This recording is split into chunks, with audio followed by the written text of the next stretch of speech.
بسم الله الرحمن الرحيم. اللهم صل على محمد وعلى آل محمد كما صليت على إبراهيم وعلى آل إبراهيم إنك حميد مجيد، وبارك على محمد وعلى آل محمد كما باركت على إبراهيم وعلى آل إبراهيم إنك حمید مجید. عرض سلام دارم و ادب و احترام خدمت همه شما خوبان و سروران. امیدوارم هر کجا که هستید در سایه الطاف الله متعال موفق و پیروز و سربلند باشید. الله رو بی‌نهایت سپاس از اینکه یک بار دیگر این توفیق رو نصیب راه ما و شما قرار داد تا در کلاس دیگر از کلاس‌های عقیده اهل سنت و جماعت و پاسخ به شبهات مخالفین در خدمت شما سروران و عزیزان باشیم. ما در جلسات گذشته به همراه شما سروران عزیزانی که ما را همراهی کردن به خاطر دارن که در موضوع اهمیت عقیده و یادگیری عقیده صحبت کردیم و گفتیم که اصل و اساس دین عقیده است و تمام دعوت انبیای الهی در ابتدا منتهی می شده و منحصر بوده به این موضوع، یعنی تصحیح اعتقاد. و همینقدر کافی است که بدانیم تمام سوره هایی که بر رسول الله صلی الله علیه و سلم در مکه مکرمه نازل شده در طول 13 سال، همه اینها اولویت این سوره ها و مفهوم این سوره ها تصحیح اعتقاد است. یعنی بیش از نصف رسالت رسول الله صلی الله علیه و سلم در 23 سال رسالتشان ترکیز بر اصلاح اعتقاد بوده، قبل از پرداختن به ابعاد دیگر دین در مسائل اعتقاد عبادی و در مسائل اخلاق و در مسائل معاملات و معاشرات. و این نشان از اهمیت این موضوع دارد که چقدر این موضوع اهمیت داشته. عقیده اساس است، عقیده سنگ بناست، عقیده اون پی و اساسی است که باید انسان اول به اون توجه بکنه. و مثال زدیم، گفتیم که اگر ما بخوایم که تشبیه بکنیم اسلام رو به یک درختی، عقیده ریشه است. ریشه است که دیده نمی شود اما اصل و اساس یک درخت است. و درباره این موضوع حالا تکرار اگه بخوایم بکنیم بعد کل موضوع رو از اول بگیم. درباره تکرارش عزیزانی که ندیدن میتونید که ان شاء الله مراجعه بکنید به آنچه که در درس‌های گذشته در این موضوع مطرح شد.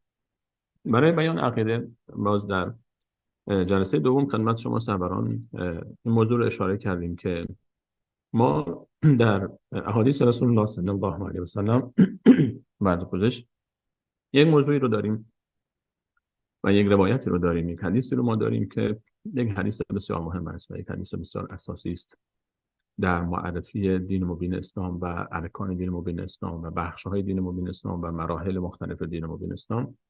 و اشاره کردیم به حدیثی که معروف هست به حدیث جبریل یا جبرائیل یا جبرائیل و اینا همه تعابیر درستی است که برای این ملک بزرگ الله متعال استفاده می شود. به حدیث جبریل اشاره کردیم و اهمیت این حدیث و اینکه این حدیث شما به عنوان یک محور در این موضوع به اون خواهیم پرداخت و دلیل انتخاب را هم عرض کردیم خدمت شما. حدیث جبریل حدیثی است که برخی از علمای حدیث و برخی از ائمه حدیث مثل امام مسلم رحمه الله این حدیث رو به عنوان سرآغاز کتاب خود صحیح مسلم انتخاب کرده و دلیل انتخاب هم این هست که این حدیث در بین احادیث رسول الله علیه السلام معروف هست به مادر احادیث، همونطور که در قرآن کریم سوره مبارکه حمد معروف هست به ام الکتاب، مادر کتاب. و به تعبیر مفسرین از ابتدای سوره مبارکه بقره تا پایان قرآن کریم، پایان سوره مبارکه ناس شرحی است و تفسیری است بر سوره مبارکه حمد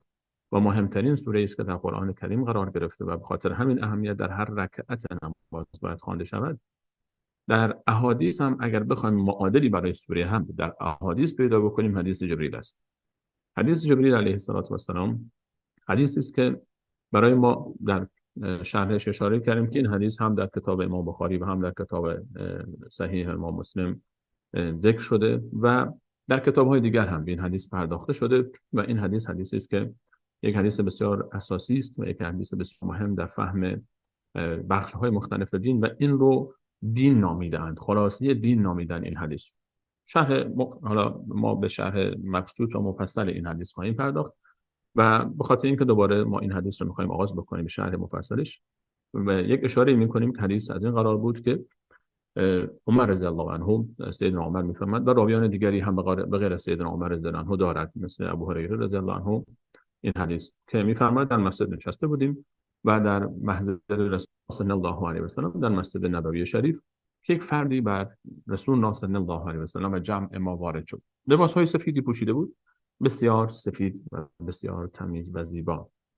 ولا یرا علیه اثر السفر ما آثار سفر رو هم بر اون نمی‌دیدیم. اینطور نبود که به نظر بیاد مسافری باشد، چون مسافرها عادتاً سوار بر اسب و شتر و سواری‌های دیگر از راه دور که می آمدن، آثار گرد و غبار و اون مسیر بر لباس و بر چهره مشخص بود، کاملا واضح بود که مسافر است.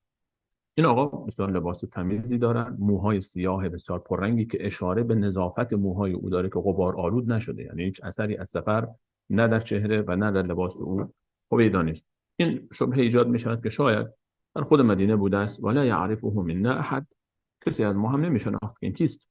اهل مدینه نبود، نه تنها اهل مدینه نبود که میهمان اهل مدینه هم نبود، چون اهل مدینه هم نمیشناختن. اگر میهمان یکی از اهل مدینه می بود، خب بالاخره یک نفری از اهل مدینه باید میشناختشون رو، کسی نمیشناخت. یعنی این جای تعجبش این بود که نه اهل مدینه است، نه میهمان اهل مدینه بوده است و نه در سفر به نظر میاد مسافری است. این از کجا آمده که نه اثر سفر دارد، نه اهل مدینه است، نه میهمان اهل مدینه بوده است.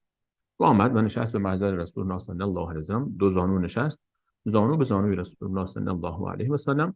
بعد از اینکه سلام کرد فرمود که یا محمد مل ایمان. در روایت امام بخاری تعبیر ایمان ابتدا آمده، در روایت امام مسلم تعبیر اسلام اومده. حالا کل حدیث محتواش یکی است، فقط ترتیب اسلام و ایمان در سوالی که مطرح شده در این دو روایت متفاوت است. کار ما بیشتر به این روایتی که با ایمان شروع میشه آغاز میکنه و به خاطر این من این لفظ رو اشاره میکنم.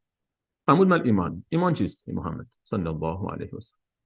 رسول الله علیه و سلم فرمود ایمان این است که ایمان بیاوری به الله، ان تؤمن بالله و ملائکته و کتبه و رسوله و الیوم الاخر و القدر شره و خیر.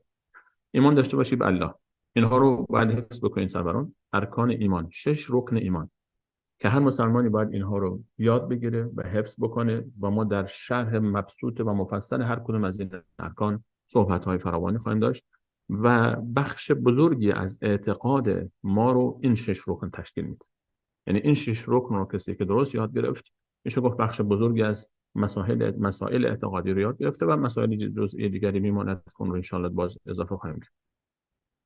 و این رسول علیه السلام فرمود ایمان داشته باشی به الله و ملائکه او و کتاب‌های آسمانی و پیامبران الهی و روز قیامت با تمام تفاصیلی که روز قیامت دارد، از مرگ شما بگیرید تا قبر، تا صحرای محشر، تا زنده شدن، تا دوباره برپایی قیامت، علائم صغرای قیامت، علائم کبرای قیامت و بعد از اون دوباره صحرای محشر، عالم برزخ، دوباره قیامت، به حساب کتاب روز قیامت، بهشت و دوزخ، تا همینها در این یوم الاخر خلاصه میشه.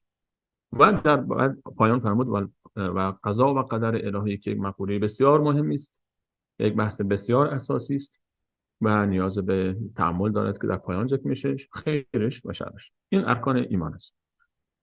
این سوال رو پرسید و رسول الله علیه السلام پاسخ داد و فرمود صدقت، راست گفتی. حضرت عمر میفرماد ما تعجب کردیم که سوال میپرسد و پاسخ میدهد، خودش هم تایید میکنه. این عجیب تر است که اگر میدانی چرا سوال میپرسی، اگر نمیدانی چطور تایید میکنی پاسخ. دوباره پرسید من اسلام چیست؟ رسول الله علیه السلام فرمودند که شهادت بدهی 5 رکن اسلام، 6 رکن ایمان و 5 رکن اسلام. ایمان 6 رکن دارد، اسلام 5 رکن دارد. فرق اسلام و ایمان چیست؟ این از مباحثی است که درباره صحبت کنیم.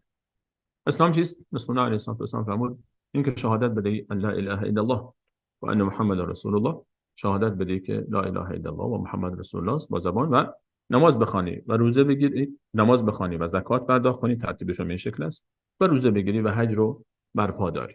این ارکان پنجگانه اسلام هست. شهادت لا اله الا الله نه ارکان عملی است. بحث ایمان عبادت‌هایی است و اعتقادی است. اونها در فکر است، در باور است، در قلب است، در اندیشه است.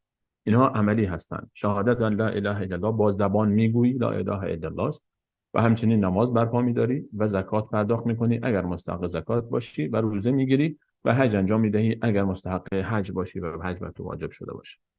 بعد از او فرمود صدقت، راست گفتی. و بعد به سوال سوم پرداخت، مل احسان. احسان چیست؟ رسول الله فرمود انت عبد الله کانک تراه. گویی به شکلی الله متعال عبادت می‌کنی که گویی الله متعال رو می‌بینی، فان لم تکن تراه فانه یراک. با تعبیرهای مختلف در روایت مختلف با همین مفهوم که اگر تو الله متعال رو نبینی، الله متعال که تو رو می‌بیند. این می‌شود احسان. و فرمود صدقت، راست گفتی. این سه مرحله بزرگه، اسلام، ایمان و احسان، که هر مرحله بعدی تخصصی تر و جزئی تر از مرحله قبلی است.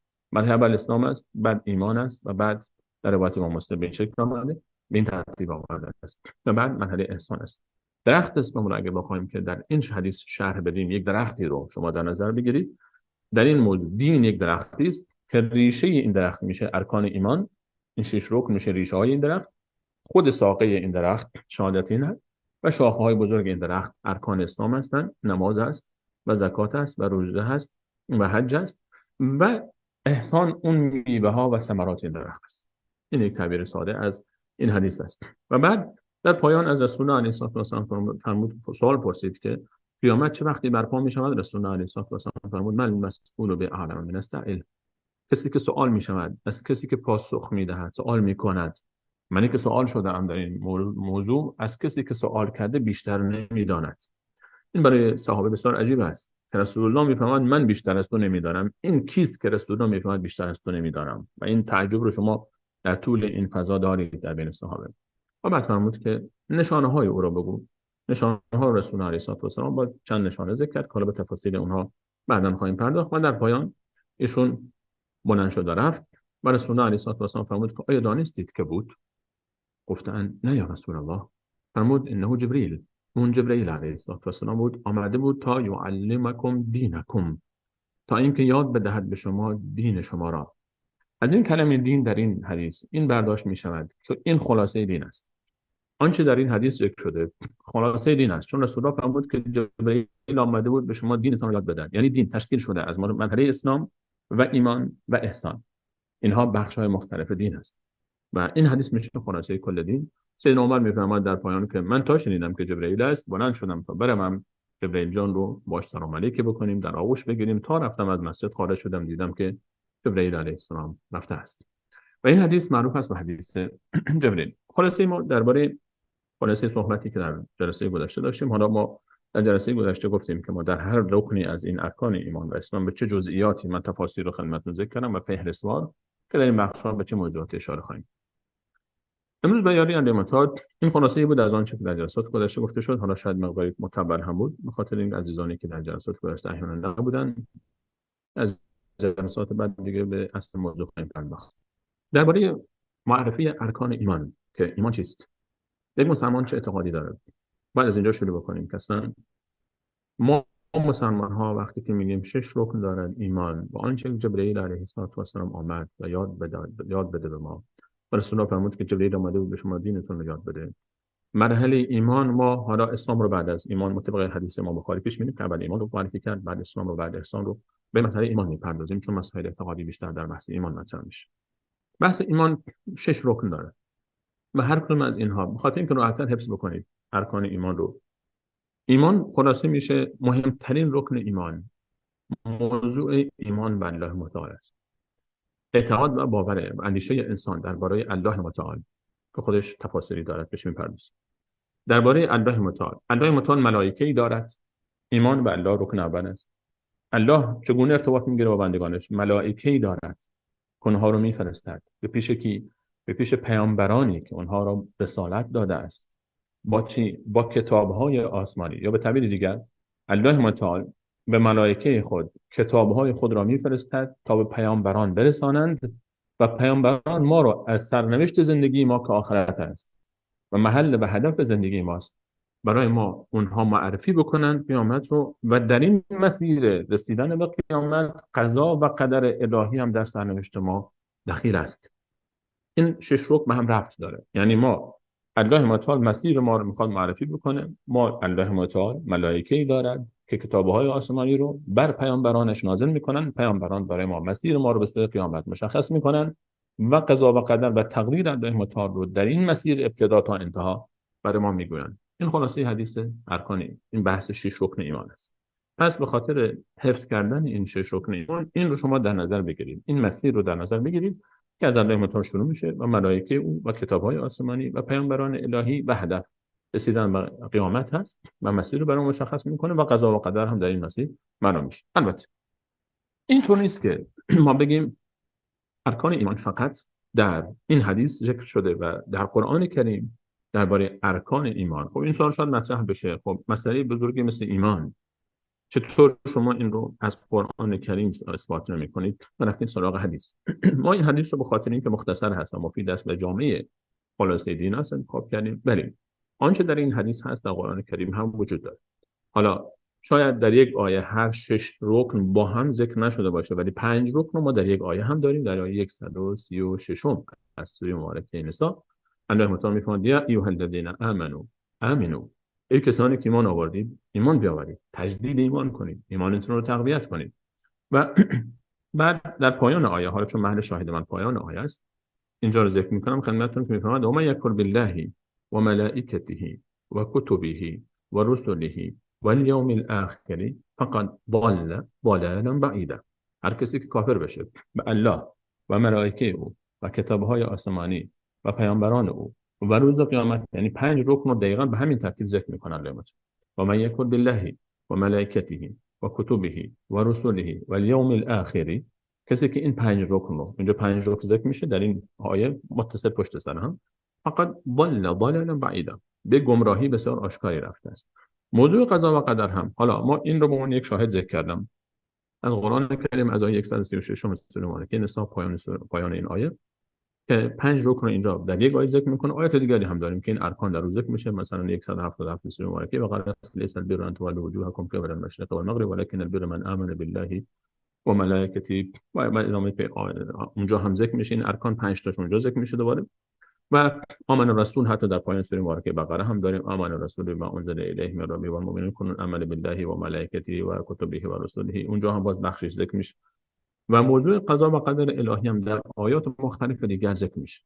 موضوع قضا و قدر با اون مراحلی که قضا و قدر داره، از علم الله متعال و از بعدش اراده الله متعال و مشیت الله متعال، مواردی که در مرتبط میشه به قضا و قدر الهی، مراحل مختلف قضا و قدر، اونها هم الله متعال برای ما در آیات مختلف مثل آیه انما امره اذا اراد شیئا ان یقول له کن فیکون و ما تشاءون الا ان یشاء الله رب العالمین، و آیاتی که مرتبط است با موضوعات قضا و قدر الهی، اونها رو هم به تفسیر ما در قرآن کریم داریم. خلاصه بحث این است که آنچه که در ارکان ایمان در این حدیث ذکر شده، شواهد بسیار زیادی در قرآن کریم هم دارد.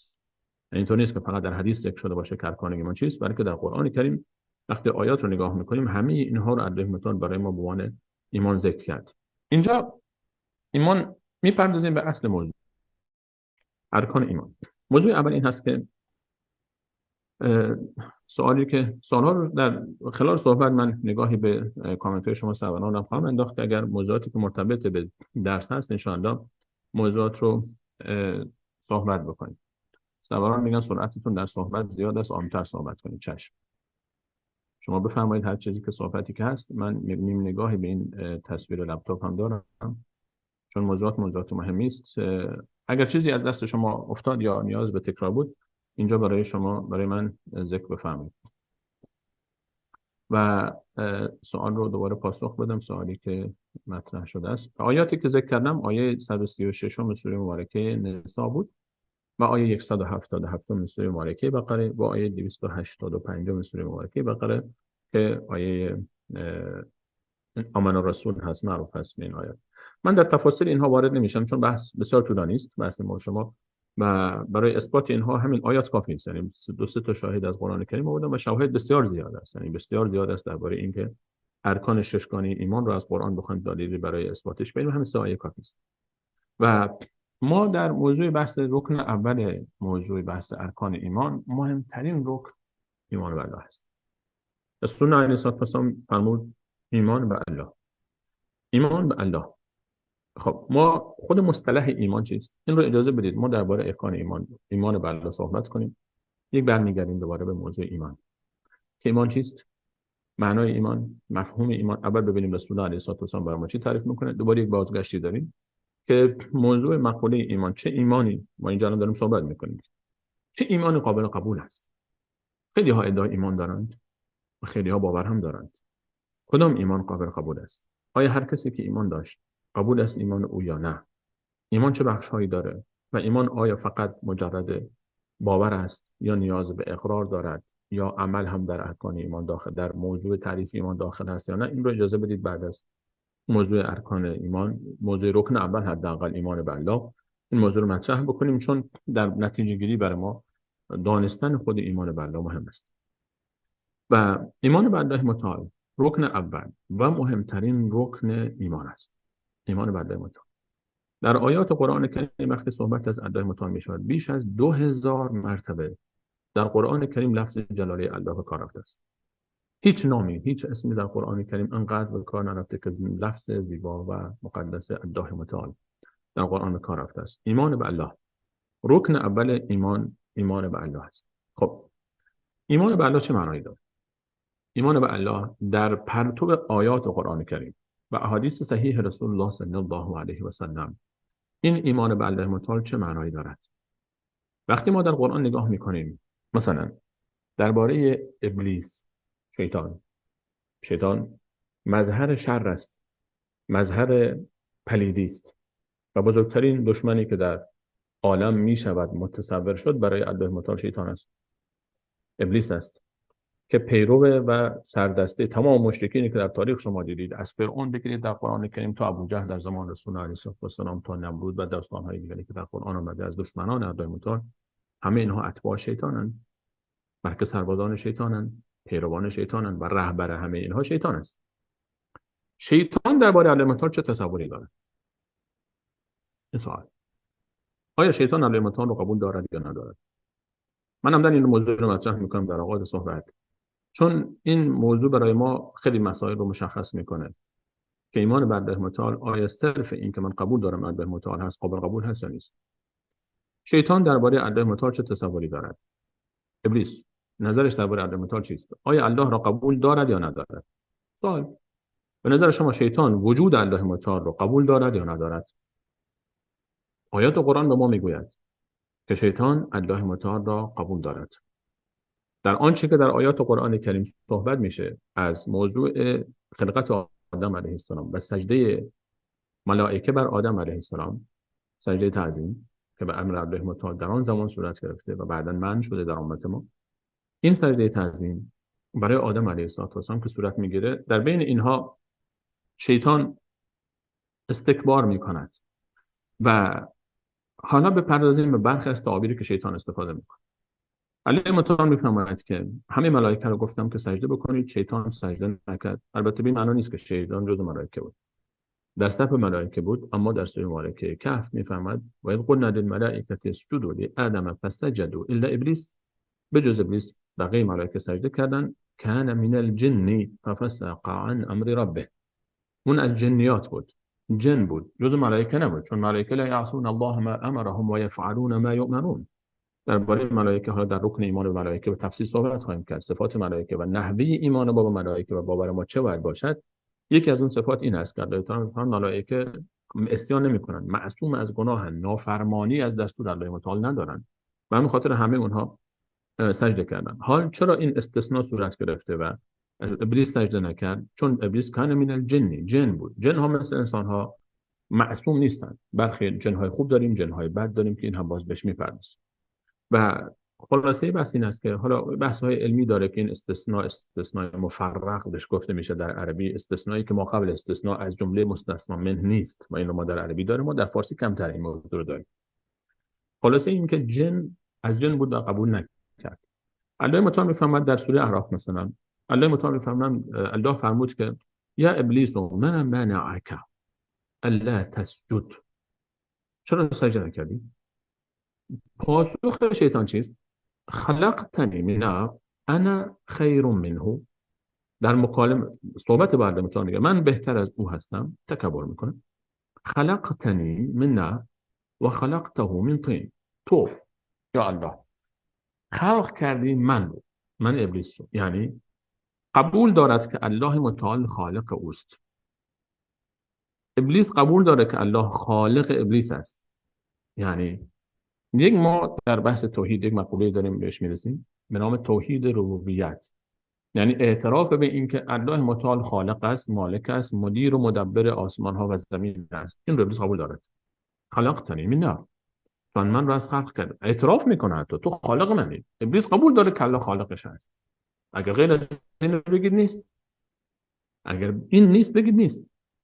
الله میفرماید که ابلیس قبول داره که الله خالق اوست، اینو قبول داره، بلکه خلقتنی من نار و خلقته من طین، این قبول داره که الله خالق اوست. ثانیا غیر از این که قبول دارد، حتی الله متعال رو به عزت الله قسم میخورد. قال فبعزتک لاغوینهم اجمعین. بعد از اینکه رانده شد، در میتونه فرمود اخرج منها مذءوما مدحورا، به خاطر عدم استنجا فرمود که لعنت شده و نفرین شده خارج شد از این فضا.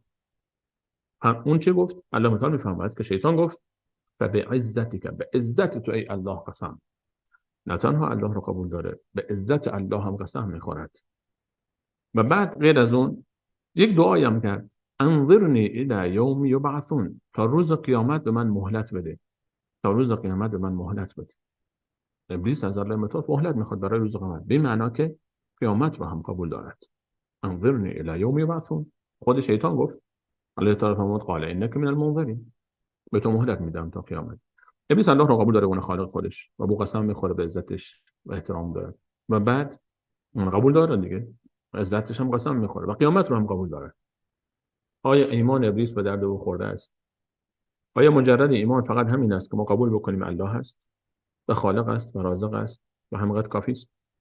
اگر کافی است چرا این ایمان به درد ابلیس نخورد؟ این ایمان ابلیسی. ما بعضی ایمان‌هایی داریم که ایمان‌های ابلیسی هستند. ایمان ابلیس ایمانی است که ابلیس داره. الله تعالی به ما داره معرفی میکنه در قرآن کریم که ایمان قبول داره.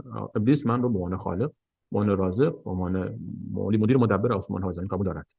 به این خاطر پس برگردیم به اصل رکن اول. موضوع نحوه ایمان ما به الله متعال و شناخت ما نسبت به الله متعال بسیار مهم است که ما چگونه شناختی باید از الله متعال داشته باشیم و چگونه ایمانی به الله متعال داشته باشیم. خب ما در بحث ایمان به الله متعال، رکن اول ارکان ایمان چی است؟ ایمان به الله. الله نام خالق آسمان ها و زمین است. لفظ جلاله الله، ما خداوند رو با لفظ الله یاد میکنیم. مسلمان ها، موحدین، خدایی را که میپرستند نام او الله است. تعبیر الله اسم خاص الله متعال است. و حالا درباره اسماء و صفات الله متعال در اون بحث که رسیدیم به تفسیر درباره لفظ جلاله الله و اسماء و صفات الله صحبت میکنیم. خلاصه بحث یک پیشنهاد و یک نکته مهم. در فارسی خود ما در فارسی کلمه خدا رو استفاده میکنیم و در عربی معادل خدا میشه اله. در معادل خدا در عربی میشه اله، اما ترجمه الله نیست. الله نام خدایی است که ما مسلمانان میپرستیم. الله اسمی است که معبود ما دارد. ترجمه الله خدا نمیشود. خدا ترجمه اله است. ما در فارسی روی کلمات دقت بکنیم. خوبه ما الان در فارسی شما مثلا بگید که خدا به فریاد شما برسه، خدا مشکل شما رو حل بکنه. مسیحی هم میگه خدا مشکل شما رو حل بکنه، زرتشت هم میگه خدا مشکل شما رو حل بکنه، یهودی هم میگه خدا مشکلات شما رو حل بکنه. این خدا کیست؟ اگر از اون بپرسید این خدا کیست، اون موقع تعبیر دیگری شاید داشته باشه برای معرفی این خدا. به همین خاطر تعبیر الله رو استفاده کردن واضح تر میکنه موضوع رو. الله جایی که نیاز است ما نام ببریم در زبان فارسی نگیم خدا، بگیم الله. مشخص موضوع هست، الله متعال، نام الله رو استفاده بکنیم. و این موضوعی هست که الله ترجمه ندارد. اسم ترجمه نمیشه. ما وقتی که اسم رو استفاده میکنیم نمی‌تونیم ترجمه بکنیم. شما اسم من مثلا فضل الحق است، شما اسم من رو بخواد یه زبان دیگه هم ترجمه بکنید، زبان دیگه هم که شما صحبت بکنید نمیاد اسم من رو معادلش رو بگید فضل میشه بخشش و حق میشه ذاتی که بر حق است، بخشش ذاتی که بر حق است. کسی این ترجمه نمیکنه. اسم است. اسم همونطور منتقل میشه. ما در زبان خودمون، زبان دیگه هم که شما محمد است، در عربی هم محمد است، در فارسی هم محمد است، در انگلیسی هم محمد میگه، در هر زبانی میشه محمد علیه السلام. شما اسم ها رو همینطور که ما نام محمد صلی الله علیه و سلم رو در فارسی وقت استفاده میکنیم میگه محمد. ما در فارسی نمیایم بگیم که ستایش شده، مورد حمد و تمجید قرار گرفته. و همین خاطر لفظ الله رو بله اله یا رب میشه پروردگار در فارسی ترجمهش، اله میشه خدا یا خداوند. اما برای لفظ الله متعال وقتی اسم الله متعال میاد خود الله رو استفاده بکن. موضوع دیگری که ایمان به الله متعال، ایمان ما به الله چه ویژگی هایی باید داشته باشد، چه مواردی رو در ایمان به الله متعال باید ما مد نظر داشته باشیم. یک، من داستان ابلیس رو به خاطر این ذکر کردم که بدانیم هر ایمانی، هر تصوری نسبت به الله متعال، هر ایمانی به الله متعال مجرد این که قبول بکنیم الله هست قابل قبول نیست. باید ما جزئیاتی رو بدانیم آنچه که قرآن برای ما بیان کرده. قرآن ایمان ابلیس رو میگه قبول نشد. چرا قبول نشد؟ ما الان به دنبال این هستیم که در این بحث به نتایج برسیم. چیکار کنیم که مثل ابلیس نشیم؟ چیکار کنیم که مثل بقیه نشیم؟ در ایمان به الله متعال چند موضوع رو باید مد نظر داشته باشیم. یکی اثبات وجود الله متعال است. که اصلا الان خیلی در دنیا هستن که میگن اصلا خدایی نیست. خدایی نیست. شما مسلمان ها مردم رو مشغول کردید، تعقیب توقی خورده و یک بیگ بنگ به وجود آمده و انفجار عظیمی صورت گرفته و انسان‌های به وجود آمدن و خدای به وجود آمده است. اثبات وجود الله متعال یک. دوم، بعد از اثبات وجود الله متعال که الله متعال وجود دارد، این اللهی که ما با اعتقاد داریم، این ذات الله متعال چه صفاتی دارد؟ یعنی در موضوع بحث خالق بودنش، بحثی که به خالق است، مالک است، مدیر و مدبر است که به نام توحید ربوبیت از یاد می‌کنیم و در این مورد که بعد از اون میرسیم به موضوع دیگر توحید الوهیت و بعدش میرسیم به توحید اسما و صفات. پس در ایمان به الله متعال 4 موضوع رو ما مد نظر خواهیم داشت. این 4 موضوع صحبت خواهیم کرد. خلاصه بحث رو خدمتتون عرض می‌کنم که ما در 4 موضوع درباره ایمان به الله متعال صحبت می‌کنیم. یکی اثبات وجود الله متعال. شما به عنوان یک فرزند مسلمان، شما به عنوان یک مسلمان، یک نفری که الان اعتقاد وجود الله متعال ندارد، پیش شما می‌نشینه. شما می‌پرسید خدا رو برای من ثابت کن. که خدایی هست. شما چه پاسخی دارید براش؟ چطور باید اون رو اثبات بکنید؟ چطور باید برای یک غیر مؤمن به الله، یک انسانی که اصلا اعتقادی به وجود خالقی برای آسمان ها و زمین نداره، چطور باید اثبات بکنید که خدا هست؟ از کجا باید شروع کرد؟ این سوال نیست دیگه. یک کسی من میگه آقا من اصلا باور ندارم خدایی هست. خدایی نیست. تقی توقی خورده و دنیا وجود آمده دیگه. دنیا وجود آمده، ما ذراتی بودیم، ذرات هیدروژنی بودیم، بعد نیتروژنی شدیم، و چی شده چی شد. تکسلولی بودیم و بعد سوسماری بودیم و بعد میمونی شدیم و بعد انسانی شدیم. اون عقیده نظریه تکاملی که داروین مطرح کرد. شما چطور میخواید اثبات بکنید که الله هست؟ این مسئله است که باید درباره صحبت بکنیم. موضوع دوم، خب این اللهی که وجود دارد چه صفاتی دارد؟ الله متعال در خلقت آسمان ها و زمین خودش تنهاست یا نعوذ بالله مثل مسیحیان پسری هم دارد به نام عیسی، یا جبرئیل هم با او در این خدای شریک است، یا کسان دیگری هم در این نقش دارند؟ آیا الله متعال فقط خودش تنها خلق کرد یا ملائکه‌ای هم با او در این نقش داشتند، یا امام ها هم در اون نقش داشتند، یا پیامبران هم نقش داشتند، یا بزرگان دیگری هم در این نقش دارند؟ این موضوع دیگری است. و بعدش میرسیم به توحید ربوبیت، این که توحید ربوبیت است. بعد به توحید الوهیت میرسیم در پرستش الله متعال. چه معیار معمول، معنای پرستش چیست، معنای عبادت چیست، و این عبادت رو ایاک نعبد و ایاک نستعین که خلاصه رسالت کل انبیاء الهی است. ایاک نعبد و ایاک نستعین خلاصه سوره حمد است و خلاصه رسالت تمام انبیاء الهی این آیه است. آیه 5 سوره مبارکه حمد. کل رسالت انبیاء الهی در طول تاریخ خلاصش این است: ایاک نعبد و ایاک نستعین. به این چطور میتونیم برسیم؟ و بعد درباره اسماء و صفات داریم. خود الله متعال، اللهی که ما با اعتقاد داریم، چه صفاتی دارد، چه نامهایی دارد و چه صفاتی دارد. و اون موضوع در این موضوعات ان شاء الله به تفصیل در این باره صحبت خواهیم کرد. برگردیم به اصل موضوع اول. ایمان به الله متعال، اثبات وجود الله متعال. الله متعال رو چطور ثابت بکنیم؟ چطور الله متعال ثابت می شود که الله وجود دارد؟ چطور الله متعال رو اثبات بکنیم؟ الله متعال وقتی بندگان خود رو خلق کرده، در وجود اونها یک نیرویی گذاشته است. این نیرو خود به خود اونها رو به سمت الله متعال می‌کشاند. و این تنظیمات به صورت اولیه در اون هر کارخانه‌ای که شما یک دستگاهی تولید میشه، هر کارخانه‌ای وقتی یک دستگاهی تولید میشه، یک برنامه‌ای در اون گذاشته میشه. این برنامه تنظیمات کارخانه است. این اصل است. تا وقتی که این تنظیمات درسته، بر اساس این تنظیمات پیش میره، این برنامه درست کار میکنه. این دستگاهی که طراحی شده با اون تنظیمات، سازنده این دستگاه تنظیماتی در وجود او گذاشته، برنامه نویسی کرده برای اون هدفی که ساخته شده. تا وقتی طبق این برنامه و طبق این اصول پیش میره، کارش درست. وقتی ویروس میزنه این رو، وقتی دچار مشکل میشه، یک مشکلی پیدا میکنه، این اون موقع دیگه دچار مشکل میشه، اون هدفی که ساخته شده نمیرود. و بعد چیکارش کنید؟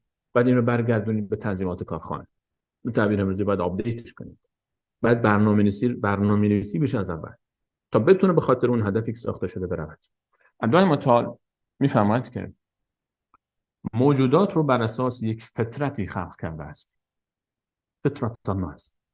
این فطرت مردم. این فطرتی که الله متعال، این فطرت سرشت است، اساس است. اون ذاتی است. یک کودکی وقتی به دنیا میاد، از مادر وقتی به دنیا میاد، این کودک یک برنامه نویسی شده است. کی این رو برنامه نویسی کرد؟ بچه وقتی به دنیا میاد گریه میکنه. چرا گریه میکنه؟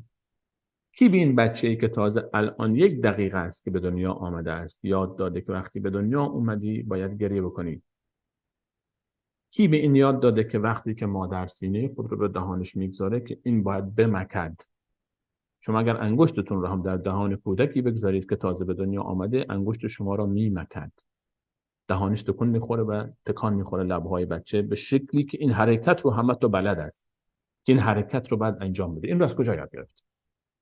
این بچه از کجا میدونه؟ در شکم مادر مگه مادر بون گفته بود که با پسرم دخترم وقتی به دنیا آمدی همون لحظه‌ای که به دنیا میاد گریه کن، یا وقتی که سینه در دهانش گذاشته بشون از کجا میدونه که بعد این سینه رو بمکد؟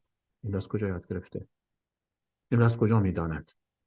تنها برای انسان نیست، برای همه موجودات است. این فطرتی است که در وجود انسان قرار گرفت و از این فطرت، حالا این یک بخشی است، الله متعال در مناظره بین موسی و فرعون، موسی علیه السلام و فرعون، گفت که اونجا وقتی فرعون اعتراض کرد که خدای شما کیست، موسی علیه السلام فرمود ربنا الذی اعطى كل شیء خلقه ثم هدى. اون ذاتی که هر کسی هر موجود رو خلق کرده و در هر کدوم از اینها یک برنامه‌ای گذاشته است. ما نیاز داریم، حتی ما مسلمانان، مایی که در یک خانواده مسلمان به دنیا آمدیم، الحمدلله که این نعمت نصیب ما شده، اما نیاز داریم بعضی وقتا بنشینیم و یک تفکری بکنیم. در آیات قرآن، آیات فراوانی ما داریم در باب تعقل و تدبر و تذکر و درس گرفتن و تفکر. عقل، حالا محدوده عقل در بحث ایمان یک بحث جنجالی است خودش، برای شناخت الله متعال، اثبات وجود الله متعال، تفکر در مخلوقات الله متعال، ما نیاز به عقل داریم. الله متعال برای ما عقلی داده که این عقل ما رو برای شناخت الله متعال راهنمایی میکنه و ما شروع راه ما اینجاست و بعد از اینجا ما شروع بکنیم. الله متعال برای اینکه ما او رو بشناسیم در فطرت ما یک سری ویژگی هایی گذاشته که این فطرت ما رو بر الله متعال میکشاند و برای شناخت الله متعال ما نیاز به این فطرت داریم. این فطرت خودش رو نشان میده در جاهایی. خیلی منکر وجود الله متعال هستن، میگن خدایی نیست. همین انسانی که کتاب نوشته درباره اینکه خدایی نیست و کتاب‌ها نوشته و سخنرانی‌ها کرده، وقتی که یک هواپیمایی رو سوار میشه و این هواپیما در آسمان دچار یک مشکلی میشه و خلبان اعلام میکنه که الان دیگه ما در حال یک سقوط خطرناک هستیم و نقص فنی ایجاد شده و هیچ راه نجاتی هم نداریم اگر اینکه حالا خودمون رو به یک آبی بیاندازیم، اگر نزدیک باشه یا دشتی هست نزدیک محکم بنشینید که نقص فنی است. اینجایی که انسان مرگ رو با چشم سرش میبینه، هر انسانی بلا استثناء، اون موقع با تمام وجود وقتی که اون غرور میره کنار، وقتی که اون حساسیت ها میره کنار و تعصبات، وقتی که اون شهوت ها میره کنار، حب مال میره کنار، وقتی که همه اون چیزی که انسان رو مشغول کرده، این ویروس هایی که اون رو از اون برنامه اولیه دور کرده بود میره کنار و پاک سازی میشه، ویروس کشی میشه. این مصیبت ها این کارو میکنن، اینها آنتی ویروسن، اینها اون رو انسان رو برمیگردونه به اون برنامه اول. این انسان یک دفعه با تمام وجود احساس میکنه، این انسانی که منکر وجود الله بود، که الان یک ذاتی هست که فقط اون میتونه به من کمک بکنه.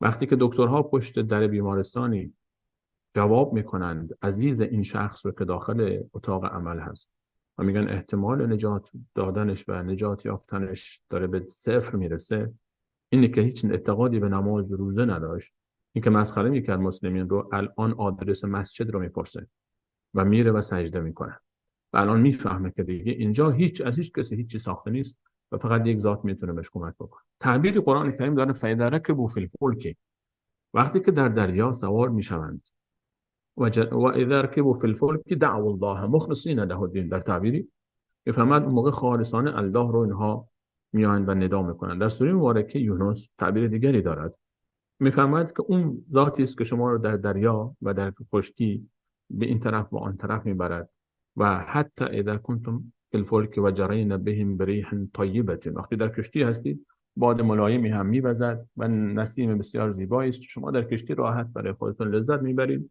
نگاه میکنید به آسمان، مرغ‌های دور و بر شما هستند، موج‌ها رو میگیرید، عکسی هم میگیرید، یادگاری میگیرید. و جرین بهم بریح طیبه و فرحوا بها بسیار شادمان جاءتها ریح عاصف. یک دفعه در عمق اقیانوس این کشتی سر به فلک کشیده شما که عظیم است، یک دفعه یک طوفانی میاد، هوا ابری میشه، موجه های کمرشکنی بلند میشن و این کشتی رو مثل پر مرغی این طرف و آن طرف میبرن. اون موقع دیگه شما با تمام وجودتون احساس میکنید که الان برای نجات شما جز الله متعال هیچ کسی به درد شما نمیخورد. و جاءهم الموج من کل مکان، از هر طرف موج میاد. بعد دیگه اون موقع شما میفهمید که دیگه هیچ کسی نیست به درد شما بخوره. اون موقع است. این فطرت خود رو در این جهان نشون میده. مسئله ایمان بر الله متعال فقط مسئله وقت است. تمام انسان ها روی زمین بلا استثناء یک روزی بر الله متعال ایمان میآورند، یک لحظه‌ای بر الله متعال ایمان میآورند. حتی فرعون که میگفت انا ربکم الاعلی.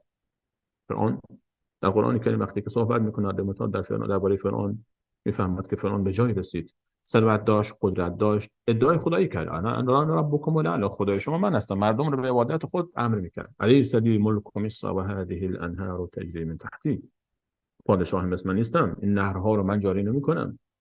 همین انسان حتی اذا ادرکه الغرق، اون لحظه که داشت غرق میشد در مطالعه میفهمد قارت آمن، ایمان آورد.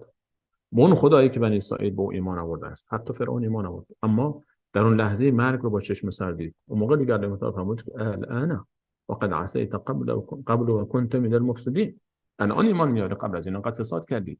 مسئله ایمان فقط مسئله وقت است. قسم به ذات الله متعال هیچ انسان متکبری، هیچ انسان منکر اللهی در دنیا وجود ندارد مگر اینکه در لحظه مرگ پشیمان است از آنچه که پشت سر گذاشته، اما دیگه فرصت در دستش شد. مسئله ایمان مسئله وقت است فقط.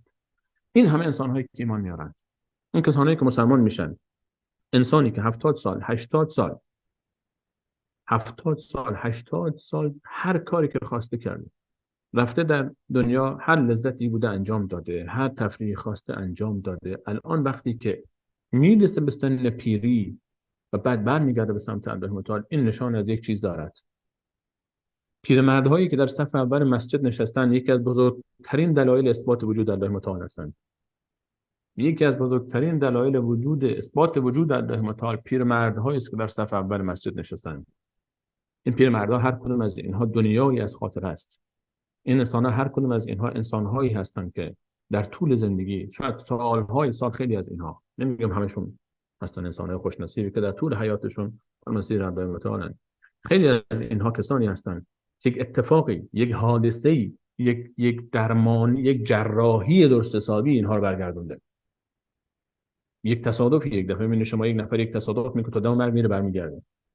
اون همون برنامه‌نویسی که گفتیم از اول انجام میشه، فطرت بعضی وقتا دچار یک مصیبتی میشه، انسان به اینها برمیگردن. همه این کسایی که در صف اول بعض پیرمردهایی که شما می‌بینید، اینها یک دنیایی از تجربه هستن در دنیا، خود تر و خشک دنیا رو تجربه کردن، خوب و بدش رو تجربه کردن، آخر به این نتیجه رسیده که من باید برم. مرگ که دیگر از این دلایل است. مرگ یکی از بزرگترین دلایل اثبات وجود الله متعال است. تنها حقیقتی که هیچ کسی نمیتونه اون رو انکار بکنه. و همه میمیرن. بعد از مرگ چی میشه؟ همین که به کسی شما میگی بعد از مرگ چی میشه، با خودش فکر میکنه و تفکر وادار میشه. یکی از مسائل همین است. مسئله فطرتی که در وجود ماست. ولی خب این فطرت بعضی وقتها به خاطر سرگرمی های دنیا، به خاطر مشغله های دنیا، به خاطر اون دوربری ها، مشغله هایی که ما داریم و نعمت هایی که الله متعال برای ما داده و غافل میکنه ما احیانا، شاید زیاد انسان سراغش نره. مسئله دوم در بحث اثبات الله متعال بسیار کمک میکنه به انسان و این رو ما باید درک بکنیم. یک بحث ایمان فقط باوری است که ما قبول داریم. خب من مسلمانم، من یک پدر من نماز میخونه، من میخونم، من قبول دارم خدایی هست. یک بحث تصور هست، یک بحث این که با تمام وجود انسان این رو درک بکنه که واقعا الله متعال هست.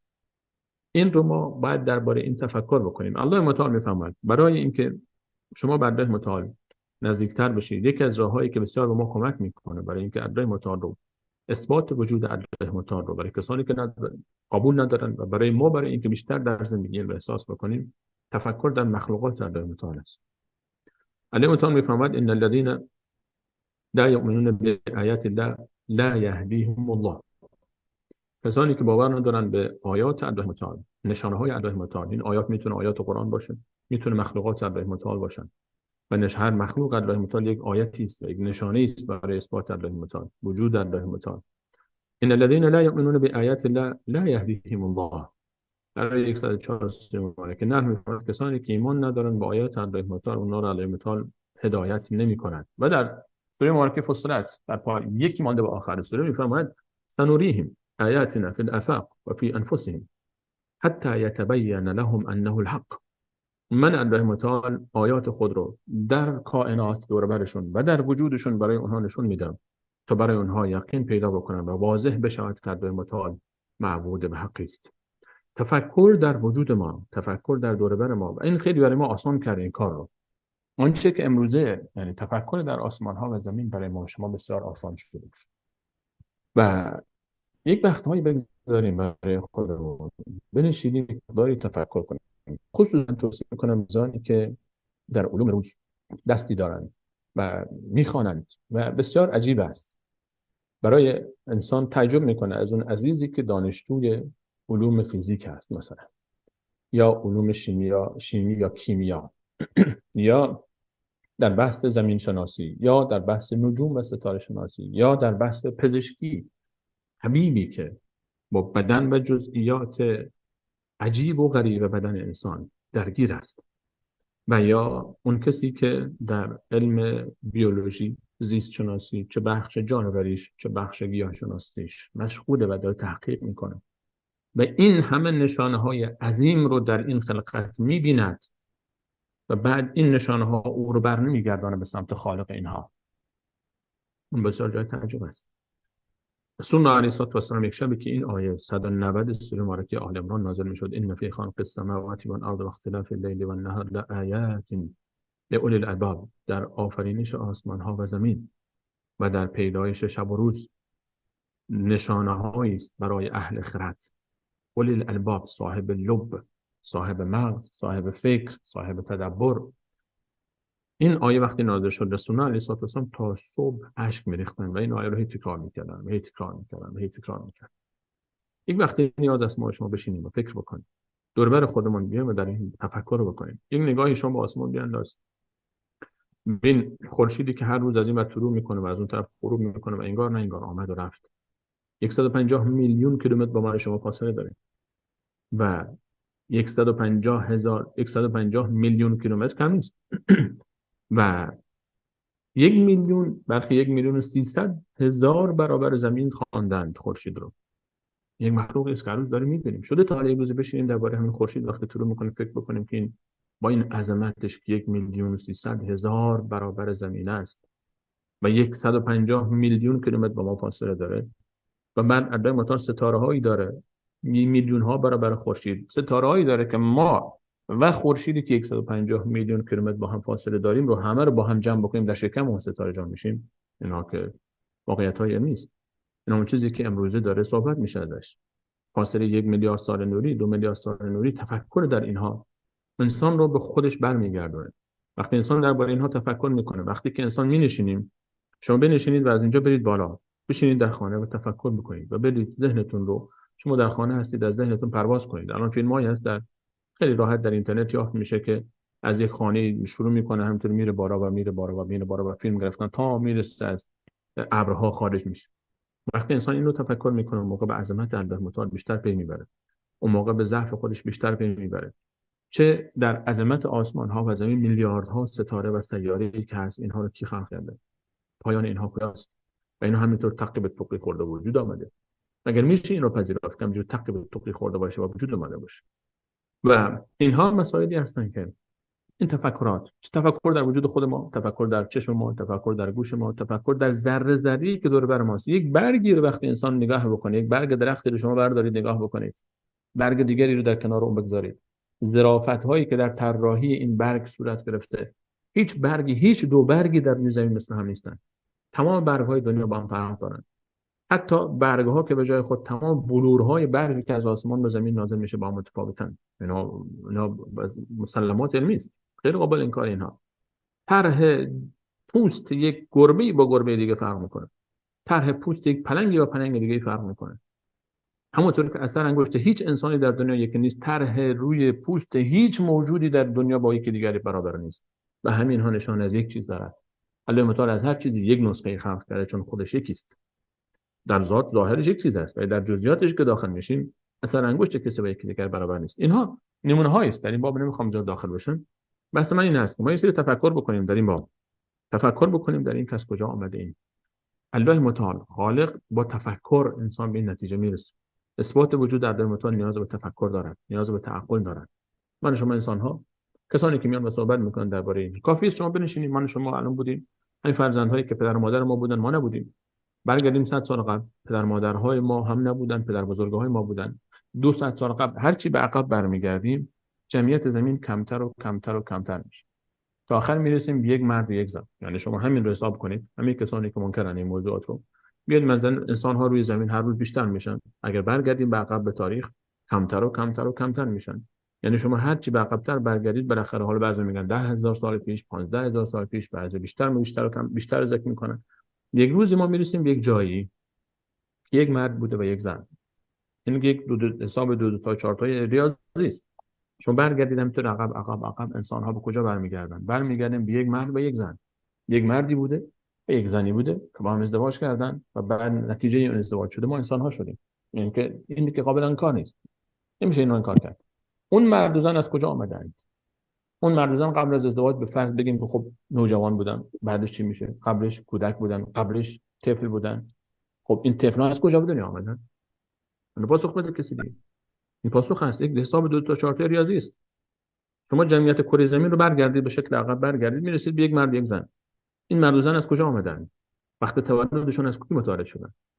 اگر بگن خب نه اصلا مرد و زنی وجود نداشته است، این رو الان مسیحیان همین اعتقاد رو قبول دارن، یهودیان همین اعتقاد رو قبول دارن، مسلمانان همین اعتقاد رو قبول دارن. این بحث فقط مسلمانان نیست، بخش بزرگی از کره زمین الان این باور رو دارن. همین الان روی این کره زمین بیش از 4-5 میلیارد نفر این اعتقادشون هست که ما از یک پدر و مادری داشته بودیم. این نیست که همه اینجوری منکر باشن. مسیحیت همین اعتقاد رو داره، یهودیت همین اعتقاد رو داره، مسلمانان همین اعتقاد رو دارن که ما از یک پدر و مادری تشکیل شدیم.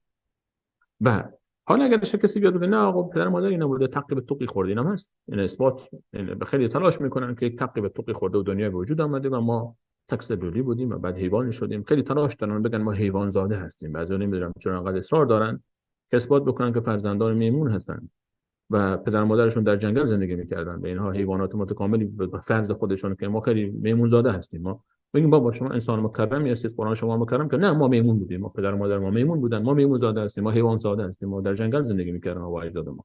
خیلی اصرار دارن خودشون رو بس بکنن. خب حالا به فرض غیر از اون بحث نظری بحث علمیش، غیر از این که حالا اون نظریه لحاظ علمی هم خود اون نظریه الان باطل اعلام شده است. امکان ندارد که انسان روزی میمون بوده باشد به خاطر تفاوت‌های خواص ژنتیکی که بین انسان‌ها و میمون‌ها وجود دارد. غیر از اون به فرض که بپذیریم که به فرض محال بپذیریم این نظریه هست. خب شما که میگید نظریه تکامل وجود داشته است و ما قبلا حیواناتی بودیم متکامل شده ایم، این تکامل چرا الان این چرخه تکامل چرا تعطیل شده است؟ چرا الان این چرخه تکامل باید باشد یا نه؟ الان مثال ساده ترش، ما هر روز شاهد تولد فرزندهای جدیدی هستیم. ما الان در روی کره زمین شما انسان 1 ساعته دارید، 2 ساعته دارید، 3 ساعته دارید، 1 روزه دارید، 1 ماهه داریم، 1 ساله داریم، 10 ساله داریم، 50 ساله داریم تا آخر. هر روز این چرخه تکرار میشه. هر روز یکی میاد، یکی میره، یکی میاد، یکی میره، رشد میکنه، بزرگتر میشه، بزرگتر میشه، بزرگتر میشه. میشه یا نمیشه؟ این چرخه تکامل، این چرخه ادامه داره. شما که میگید چرخه تکاملی ادامه داشتی، یعنی ما الان باید یک مراحلی داشته باشیم، یک میمونهایی داشته باشیم که اینا 50 سال بعد آدم میشن، 100 سال بعد شما میگید اصلا 1 میلیون سال بعد. خب چرا این چرخه تکامل نیست؟ چرا این چرخه تکامل متوقف شد؟ چرا متوقف شده است؟ خب شاید پاسخ بدن که ما خب یک تکاملی رسیدیم و الان انسان‌ها اون نسخه تکامل یافته هستیم. اگر جسم ما در حال تکامل بوده که ما هنوز تکامل نیافتیم، چرا متوقف شده این چرخه؟ شما میگید چشم ما در حال تکامل بوده، چشم عقاب 100 برابر چشم من بهتر می‌بیند. چشمهایی هست در این دو عالم که زیباتر بهتر از چشم من می‌بیند. چرا من به اون چشم نرسیدم؟ این تکامل نشد که. چشم من به تکامل نرسیده هنوز. چون چشمهایی در همین عالم، در موجوداتی چشمهایی وجود داره که توانایی‌هایی داره که چشم من تو نداره. ما انسان‌ها در چشممون از بسیاری از حیوانات عقبیم. بسیاری از عقاب از آسمان در فاصله 1000 متری 2000 متری در آسمان موش رو در داخل جنگل می‌بینیم. من شما نمی‌بینیم. یک گربه نور مادون قرمز رو می‌بینه، کارابنفش رو بعضی موجودات می‌بینن، من شما نمی‌بینیم. یک گربه در تاریکی مطلق شب یک موش رو در اون گوشه راه میره می‌بینه، من شما نمی‌بینیم. این چه تکاملی است؟ اگر بحث تکامل چشم است، اگر بحث تکامل بویایی است، دماغ اکرمکم الله یک حیوان، یک سگی دماغش 70 برابر من و شما کار میکنه. چرا دماغ من مثل اون نشده پس؟ اون دماغ اون که از دماغ من بهتر کار میکنه. همه ما انسان ها در برابر یک حیوانی، دماغ ما و شما، بینی ما و شما کجا و بینی یک سگی کجا؟ الان سگ‌ها چقدر نقش مهمی در یافتن مواد مخدر دارن، در پیدا کردن شخصیت. یک لباس یک فردی رو شما به یک سگی میدید، این برای شما در یک جنگل اون انسان رو پیدا میکنه زنده و مردهش. از کجا پیدا میکنه؟ دماغ ما دماغ یک سگی هم نشده هنوز در تکامل. بحث من اونه. من نمیخوام بگم که خدای نکرده حیوانات از انسان ها بهتر هستن، الکلا و حاشا، اما بر اساس اون نظریه که این افراد دارن انقدر سر صدا میکنن دیگه محدود انسومت ها سر تا پا تناقض نیست این بحثا. چرخه تکاملش ما برای که ادامه پیدا نکرده. ثانیا تکاملی هم وجود نداره. کدوم تکامل؟ شما در جسم میاد مقایسه بکنید حیواناتی هستن که من شما رو با یک اون فیل با اون خرطومش من شما رو با دماغش میگیره پرت میکنه اون طرف. کدوم تکامل؟ در قدرت، در چشم، در گوش، در بینی، در قلب. نهنگ قلبی داره که ما و شما داخلش جا میشیم. من شما در قلب، در شاهرگ قلب نهنگی جا میشیم. این تکامل است. اگر بگید در عقل، تو ماشاءالله در عقل که حالا ما مسلمان ها که باز حداقل یک دلیلی برای داریم، در عقل هم که شما هنوز ثابت میکنید که من یک حیوانی هستم. یعنی کسی که استنباط میکنه ما میگیم ما شما انسان بودید، میگه نه من حیوانی بودم. کجا این عقل است؟ عقلی که شما کدوم عقلی میپذیره که جهانی با این عظمت، با این نظم شگفت انگیز که شما از الان ما پیش بینی میکنیم که 1,000,000 سال بعد خورشید در فلان منطقه کره زمین در فلان دقیقه و ثانیه طلوع خواهد کرد، این غیر از نظم است؟ این نظم با این عظمت همینجور تصادفی به وجود آمده؟ الله متعال اینها رو به چالش میکشه. ام خلقوا من غیر شیء ام هم الخالقون. تو که نبودی، تو خودت تو 100 سال پیش نبودی، کی تو رو به وجود آورده؟ خودت یا پدر مادرت؟ خب پدر مادرت هم که 200 سال پیش نبودن، اون هم که 400 سال بعد نسل اینا همه قبل یک مرزان میرسیم. او نبودید شما. انسان روی زمین 1,000,000 سال پیش بوده است. شما بگو اصلا 1,000,000 سال پیش. بعضی حال اختلاف، من به این بحث نمی‌کنم که تاریخ حضور انسان روی زمین چقدر است نیست.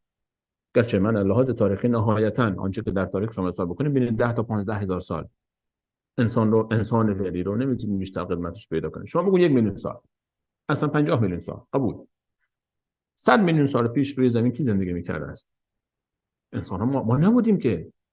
خود شما این رو قبول دارید که ما 100,000,000 سال پیش اینجا نبوده ایم. این آسمان و زمین رو کی به وجود آورده است؟ با این نظم شگفتی از هیچی همه چیز به وجود بیاید. عقل شما میپذیره که از هیچی همه چی به وجود آمده باشه؟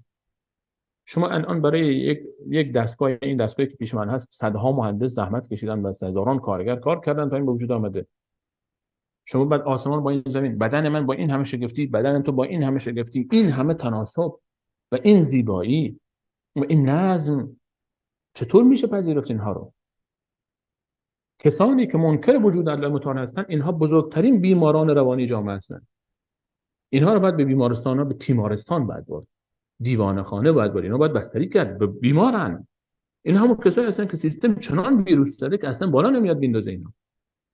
اینها رو باید بستری کرد، اینها رو باید درمان کرد، اینها رو باید تنظیمات کارخانه دوباره باید آپدیت کرد. اینها رو بدون تعارف من عرض می‌کنم موضوع. کسی که منکر وجود الله متعال هست بیمار است.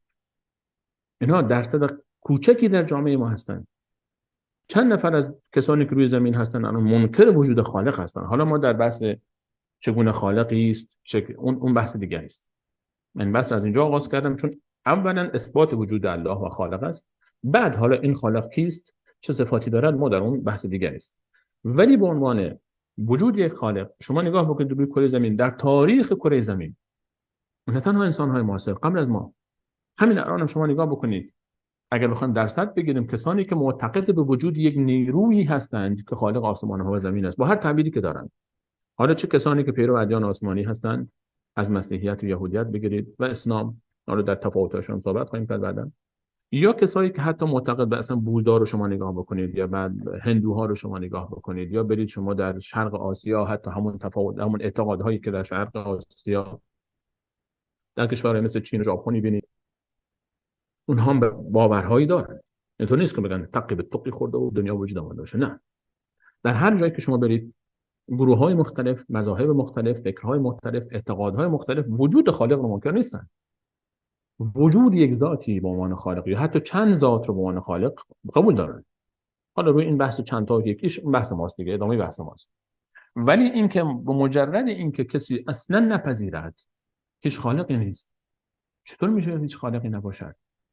چون این همه نظم شگفتی همینطور خود به خود از صفر، از هیچی به وجود اومده باشن بدون هیچ گونه نقشه قبلی.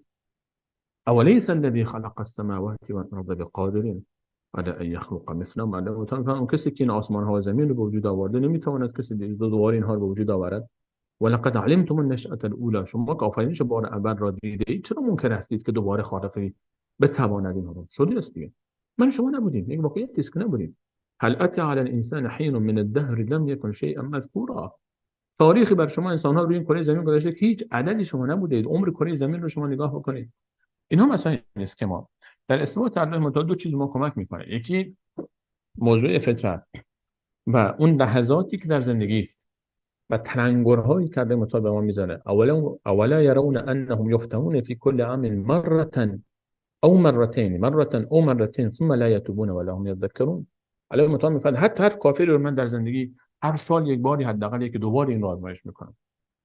یک بار این اتفاق میفته براش، مصیبت های میاد و ما الان نگاه میکنیم شما کسانی که ایمان میآورند، یکی از دلایل اثبات وجود الله متعال فطرت است، یکی از دلایل اثبات وجود الله متعال نشانه های الله متعال در آسمان ها و زمین است، یکی دیگر از دلایل وجود الله متعال مؤمنان و مسلمانان و فرهیختگان و دانشمندان و انسان های متفکری است که الله متعال باور دارند.